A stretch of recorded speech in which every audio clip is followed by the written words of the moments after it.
3분 만에 보는 돈 되는 뉴스입니다. 미국 트럼프 대통령이 의약품에 대한 고율 관세 부과를 예고하자 국내 제약바이오 기업들이 미국 내 현지 생산을 강화하는 방향으로 전략을 바꾸고 있습니다.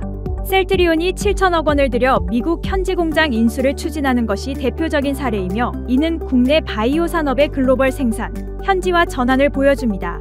이러한 현지화 전략은 미국 시장 진출을 용이하게 하지만 국내 생산 기반 약화 및 높은 현지 비용 등 해결해야 할 과제도 안고 있습니다. 정부의 재정 확대와 한미 관세 불확실성 감소로 인해 주요 글로벌 투자은행들이 올해 우리나라의 실질 GDP 성장률 전망치를 잇따라 상향 조정하고 있습니다. 골드만삭스 등 5개 IB는 우리나라의 올해 경제 성장률이 1%대를 기록할 것으로 전망했으며, JP모건 역시 기존 전망치를 0.7%로 높였습니다. 한국은행도 추가 경정 예산 효과 등을 고려해 성장률 전망치를 상향 조정할 것으로 예상돼 올해 1%대 성장률 달성에 대한 기대감이 커지고 있습니다. 정부의 가상자산 현물 ETF 도입 추진에 따라 국내 은행들이 가상자산 수탁시장 진출을 준비하고 있습니다. 현재 KB국민, 하나, 우리, NH농협은행 등 주요 은행들은 가상자산 수탁 기술 전문 기업들과 협력하며 사업 모델과 인프라를 구축하고 있습니다. 업계는 은행들이 1차 수탁을 맡고 전문 기술업체가 2차 수탁을 담당하는 홍콩식 수탁 모델이 유력할 것으로 전망하고 있습니다. 산업통상자원부 김정관 장관이 한미 관세 협상에서 철강 관세가 제외된 것에 대해 안타까움을 표하며 개인적으로 큰 벽을 느꼈다고 밝혔습니다. 김정관 장관은 미국의 강경한 입장 때문에 국내 기업들의 의견을 반영하지 못했다고 설명했습니다.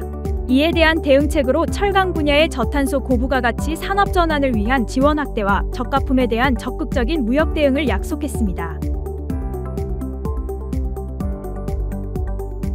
코스피 지수가 도널드 트럼프 미국 대통령의 품목 관세 관련 발언으로 인해 투자 심리가 위축되며 3,200선 돌파에 실패하고 보합세로 마감했습니다.